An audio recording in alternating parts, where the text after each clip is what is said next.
स्वागत है आपका अपने स्टडी प्लेटफॉर्म सौरवेद ऑफिशियल पर।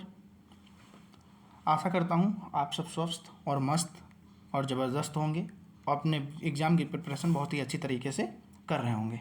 दोस्तों, आज हम यूपी टेट में पूछे गए 30 क्वेश्चंस को सॉल्व करेंगे और देखते हैं कि कौन कितने आंसर का क्वेश्चंस का जवाब दे पाता है और अपना स्कोर कमेंट बॉक्स में ज़रूर बताएंगे। ठीक है दोस्तों, तो आज का पहला क्वेश्चन है, कह रहा है कि संकर शब्द किसे कहते हैं। क्वेश्चन है कि संकर शब्द किसे कहते हैं, बताएंगे। संकर शब्द किसे कहते हैं?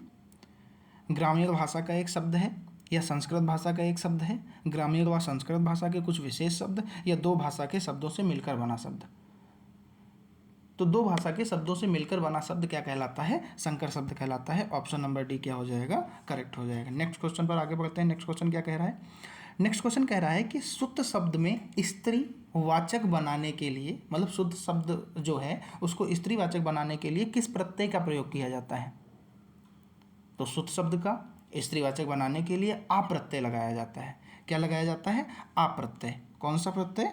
आ प्रत्यय का प्रयोग किया जाता है। तो आ प्रत्यय जैसे सुत में हम क्या कर देंगे? आ प्रत्यय जब हम जोड़ देंगे तब वो क्या बन जाएगा? सुता बन जाएगा। क्या बन जाएगा? सुता। ठीक है, तो इसका करेक्ट आंसर क्या हो जाएगा? आ प्रत्यय। Option number D correct answer हो जाएगा। नेक्स्ट क्वेश्चन क्या कह रहा है? नेक्स्ट क्वेश्चन कह रहा है कि नाक का बाल होना मुहावरे का अर्थ है अधिक समीप होना, कष्ट देना, अधिक प्रिय होना, पालतू होना। तो नाक का बाल होना मुहावरे का अर्थ हो जाएगा अधिक प्रिय होना। क्या हो जाएगा? अधिक प्रिय होना। ठीक है, ऑप्शन नंबर सी क्या हो जाएगा? करेक्ट आंसर हो जाएगा। ठीक है, नेक्स्ट क्वेश्चन क्या कह रहा है? नेक्स्ट क्वेश्चन कह रहा है कि अश्व का पर्यायवाची शब्द निम्नलिखित में से कौन सा नहीं है? अश्व मतलब क्या होता है? घोड़ा। और घोड़े का कौन सा पर्यायवाची नहीं है? तो घोड़ा हो गया, घ्योटक हो गया, है हो गया और कटक। कटक इसका पर्यायवाची नहीं है। घोड़े का कौन सा पर्यायवाची नहीं है? तो कटक क्या हो जाएगा इसका करेक्ट आंसर? हाँ, कटक। मतलब ये कटुक है, ये टाइपिंग एरर हो गई है। ये क्या है? कटक है। ठीक है, ये क्या है? कटक लिखेंगे इसे। ठीक है, हाँ, तो इसका कौन सा हो जाएगा? Option number C correct answer हो जाएगा। नेक्स्ट क्वेश्चन पर आगे बढ़ते हैं। नेक्स्ट क्वेश्चन कह रहा है कि बुंदेलो हर बेलों के मुख हमने सुनी कहानी थी, खूब लड़ी मर्दानी वो तो झांसी वाली रानी थी। ये जो प्रस्तुत पंक्तियां हैं इसके रचयिता कौन है? क्या माखनलाल चतुर्वेदी हैं, सुभद्रा कुमारी चौहान हैं, सोहनलाल द्विवेदी हैं, रामेश्वर त्रिपाठी हैं? कौन है, बताएंगे। तो बुंदेलो हर बेलों के मुख हमने सुनी कहानी थी, खूब लड़ी मर्दानी वो तो झांसी वाली रानी थी। इसके जो कवि हो जाएंगे, इसके जो रचयिता हो जाएंगे वो हो जाएंगी सुभद्रा कुमारी चौहान। कौन हो जाएंगी? सुभद्रा कुमारी चौहान हो जाएंगी। ठीक है, ठीक। और अगर जो बात करें हम किसकी, मैथिली शरण गुप्त की, अगर जो कोई कविता पूछ दी जाती है, कोई रचना पूछ दी जाती है, पंक्तियाँ पूछ दी जाती हैं, तो अबला जीवन हाय तुम्हारी यही कहानी, आंचल में है दूध और आंखों में पानी। तो ये मैथिली शरण गुप्त की हो जाएगी। और रामनरेश त्रिपाठी निराला की अगर जो कोई पूछ दी जाती है, तो पराधीन रहकर अपना सुख शोक न कह सकता है, वह अपना जगत में केवल पशु ही सह सकता है। तो ये पंक्ति किसकी हो जाएगी? रामनरेश त्रिपाठी की हो जाएंगी। ठीक है, रामनरेश त्रिपाठी निराला की। नेक्स्ट क्वेश्चन पे बढ़ते हैं। नेक्स्ट क्वेश्चन कह रहा है कि समास का अर्थ है। तो समास का अर्थ क्या होता है? तो समास का अर्थ क्या होता है? जैसे बोल सकते हैं संक्षेप। क्या हो जाएगा इसका करेक्ट आंसर? क्या हो जाएगा? संक्षेप हो जाएगा। नेक्स्ट क्वेश्चन पर आगे बढ़ते हैं। नेक्स्ट क्वेश्चन क्या कह रहा है? भाषा के संबंध में उपचारात्मक शिक्षा का उद्देश्य है।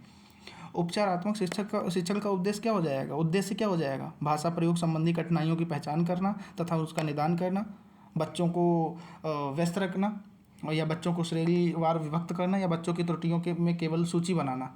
तो इसका करेक्ट आंसर हो जाएगा ऑप्शन नंबर ए, क्योंकि उपचारात्मक, हम उपचार कराने के लिए हॉस्पिटल जाते हैं कि नहीं जाते हैं? तो वहाँ पर डॉक्टर क्या करता है? डायग्नोस करता है, बीमारी का पता लगाता है। तो यहाँ पर जो उपचारात्मक शिक्षण है, तो उसमें भी हम बच्चे की क्या करेंगे? कठिनाइयों की संबंधी जो उसकी पहचान करेंगे, उसके निदान संबंधी हम क्या करेंगे?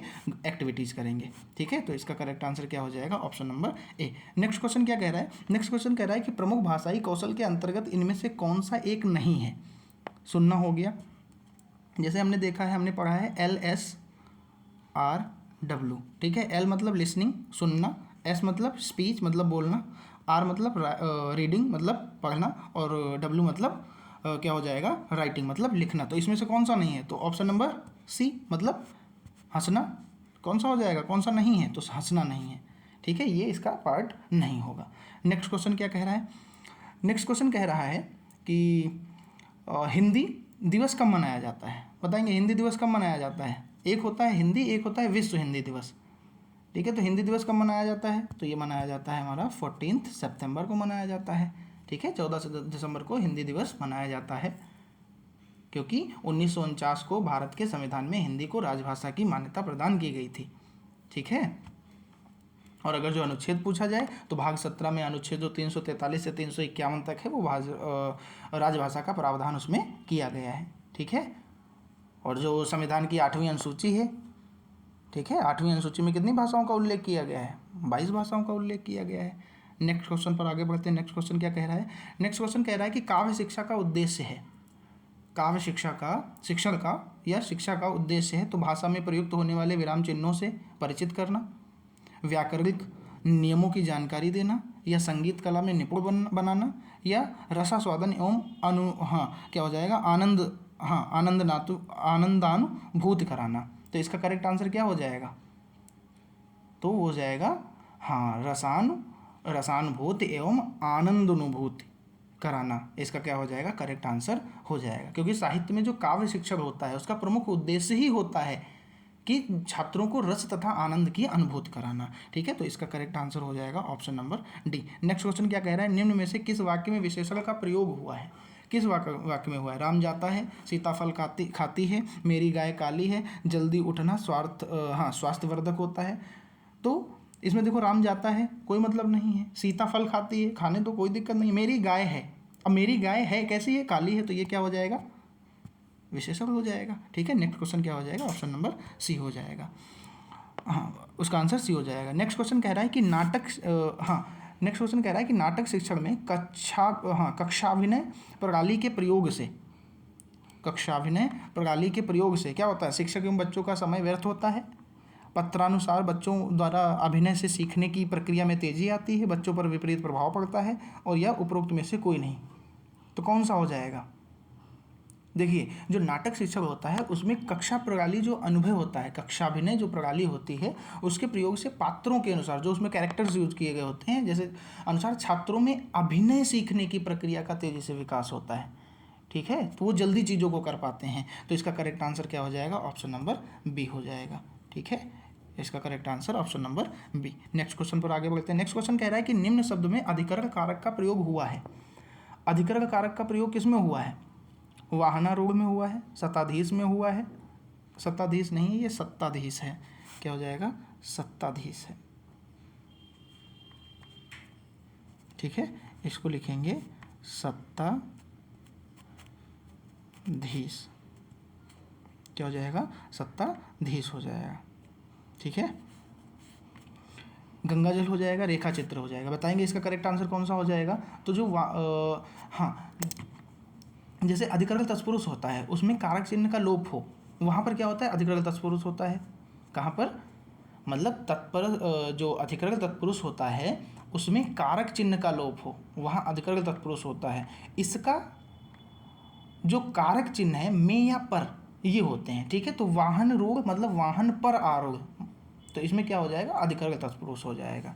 ठीक है, अच्छा गंगा जल, तो गंगा जल हो जाएगा, गंगा का जल, तो का की के मतलब संबंध दिखा रहा है तो संबंध तत्पुरुष समास हो जाएगा। मगर यहाँ पर क्या हो जाएगा, वाहनारूढ़ मतलब वाहन पर आरूढ़, तो ये क्या हो जाएगा, अधिकरण हो जाएगा। क्या हो जाएगा, अधिकरण कारक हो जाएगा। ठीक है, नेक्स्ट क्वेश्चन पढ़ते हैं। नेक्स्ट क्वेश्चन कह रहा है कि किस रस को रसराज कहा जाता है, किस रस को रसराज कहा जाता है, बताएंगे।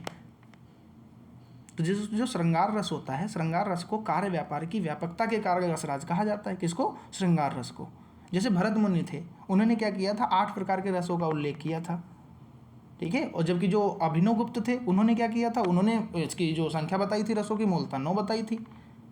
ठीक है, तो आगे बढ़ते हैं। नेक्स्ट क्वेश्चन क्या कह रहा है, तो ये भी देख लो 9 कौन सी बताई थी। जैसे श्रृंगार रस हो गया, हास्य रस हो गया, करुण रस हो गया, वीर रस हो गया, रौद्र रस हो गया, भयानक रस हो गया, अद्भुत रस हो गया, और विभत्स रस हो जाएगा, और शांत रस हो जाएगा। ठीक है, ये 9 है, किसके अकॉर्डिंग है, किसके अकॉर्डिंग है? अभिनवगुप्त के अकॉर्डिंग है। नेक्स्ट क्वेश्चन पर बढ़ते हैं। सॉरी, इसका आंसर क्या हो जाएगा? इसका हो जाएगा श्रृंगार रस।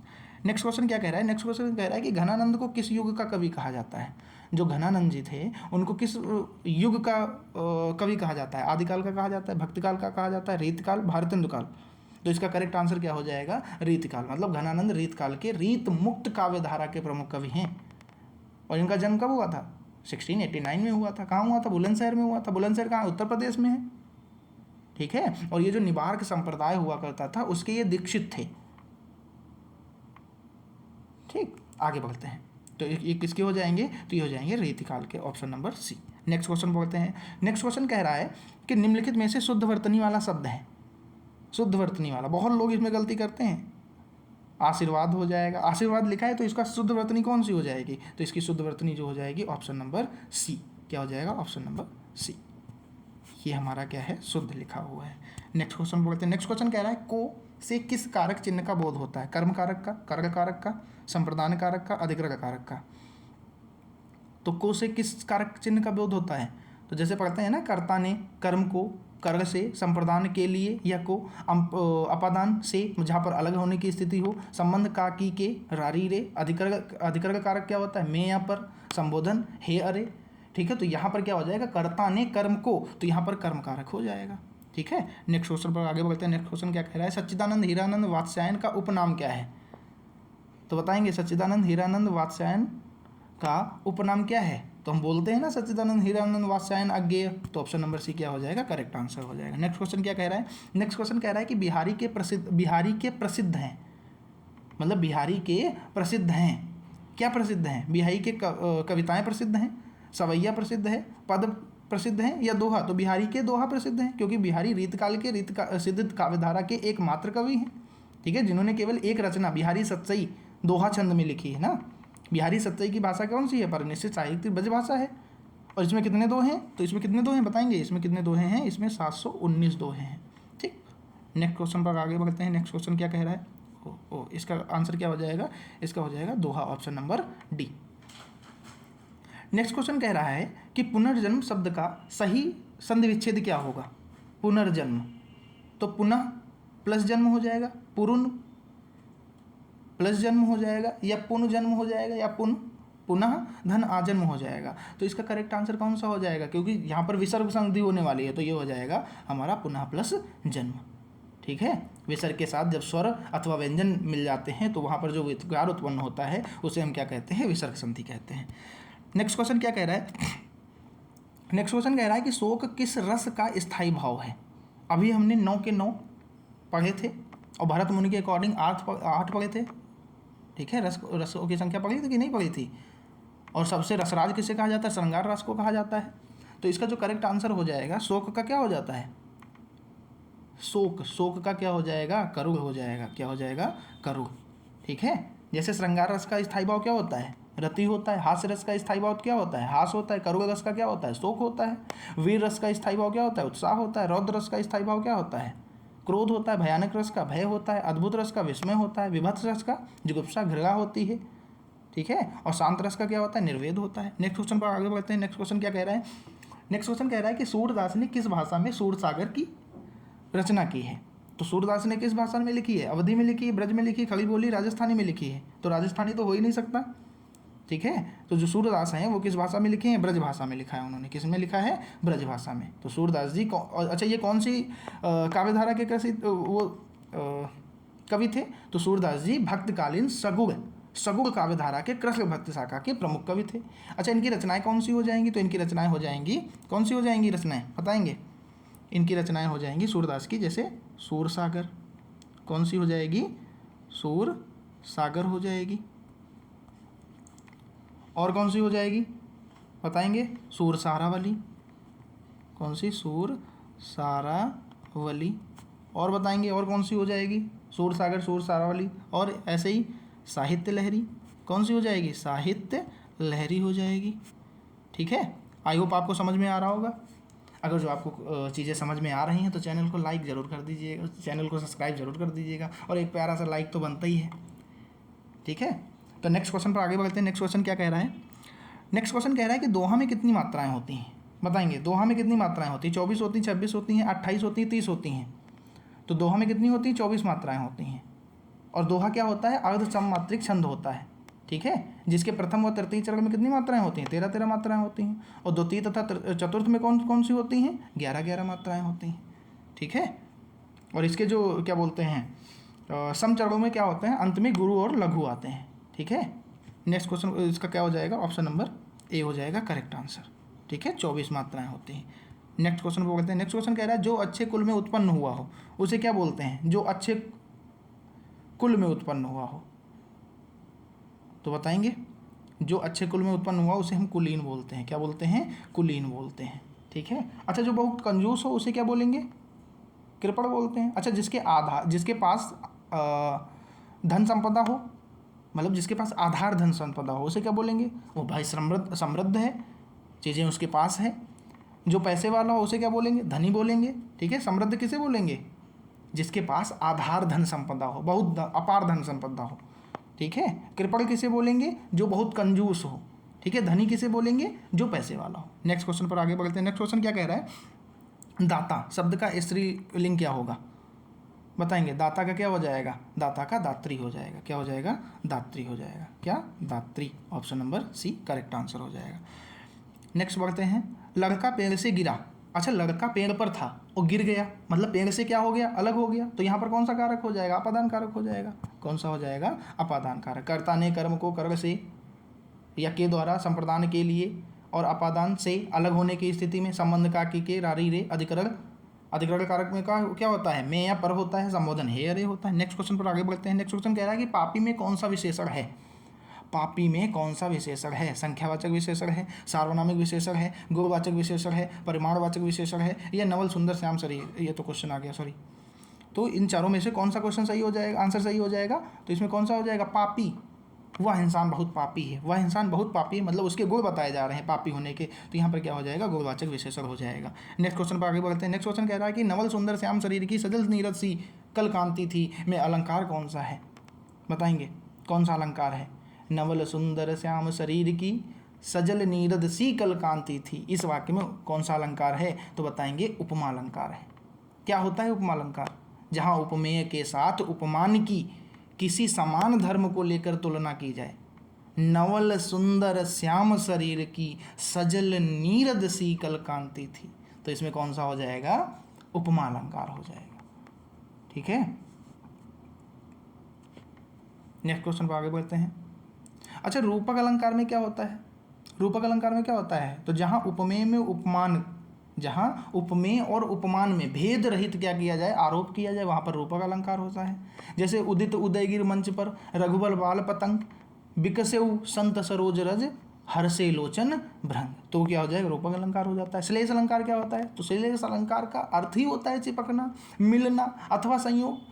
मतलब जहाँ एक शब्द के साथ अनेक अर्थ चिपके हों वहाँ पर क्या होता है? श्लेष अलंकार होता है। जैसे चिर जीवो जोरी जुरे क्यों न स्नेह गंभीर को घटी ये वृष भानुजा वे हलधर के वीर। और उत्प्रेक्षा अलंकार कौन सा होता है? तो जब उपमेय में उपान की संभावना या कल्पना कर ली जाए वहाँ पर उत्प्रेक्षा अलंकार होता है। जैसे सोहत ओ है पीठ पर श्याम सलोने गात मनोह नील मन शैल पर आपत परे ओ प्रभात, ये क्या हो जाएगा? हमारा उत्प्रेक्षा अलंकार हो जाएगा। तो इसका करेक्ट आंसर कौन सा हो जाएगा? इसका करेक्ट आंसर हो जाएगा, करेक्ट आंसर उपमा हो जाएगा। नेक्स्ट क्वेश्चन क्या कह रहा है? आज की क्लास का आखिरी क्वेश्चन, बीजक किसकी रचना है? बहुत ही आसान क्वेश्चन है, बताएंगे। वो भक्त काल के निर्गुण जो काव्यधारा के ज्ञानश्री शाखा के प्रमुख कवि माने जाते हैं, तो बताएंगे कौन है? कबीर की रचना है। क्या है? कबीर की। तो कबीर क्या हो जाएंगे? बीजक के लेखक हो जाए, मतलब रचनाकार हो जाएंगे, ठीक है। और इसका अच्छा संकलन कब किया था कबीरदास के? मतलब किसने किया था इसका संकलन? जो कबीर के शिष्य थे, क्या नाम था? धर्मदास ने बीजक, हाँ धर्मदास ने बीजक नाम से सन 1464 में किया था, ठीक है। अच्छा, कबीरदास की भाषा कौन सी होती है? तो सदुक्कड़ी आदि नाम से जाना जाता है। जैसे एक और नाम हो जाता है पंचमेल खिचड़ी, ठीक है।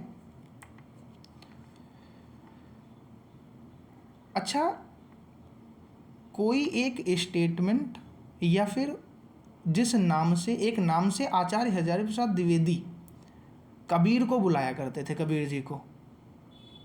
तो आचार्य हजारी प्रसाद द्विवेदी थे, उन्होंने कबीर को भाषा का डिक्टेटर कहा था। तो याद रखेंगे कि कबीर दास जी को भाषा का डिक्टेटर किसने कहा था? तो आचार्य हजारी प्रसाद द्विवेदी ने कहा था। किसने कहा था? आचार्य हजारी प्रसाद द्विवेदी ने कहा था। तो दोस्तों धन्यवाद।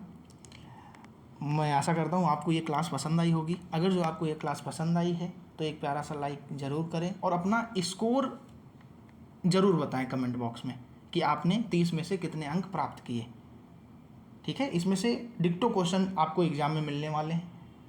ठीक है, और जितने भी प्रीवियस ईयर के क्वेश्चन हैं मैं एग्ज़ाम से पहले आप लोगों के सामने लेकर आऊँगा। उसके लिए आपका मोटिवेशन हमें ज़रूर चाहिए, जो कि एक प्यारा सा लाइक और चैनल को सब्सक्राइब से मिलता है।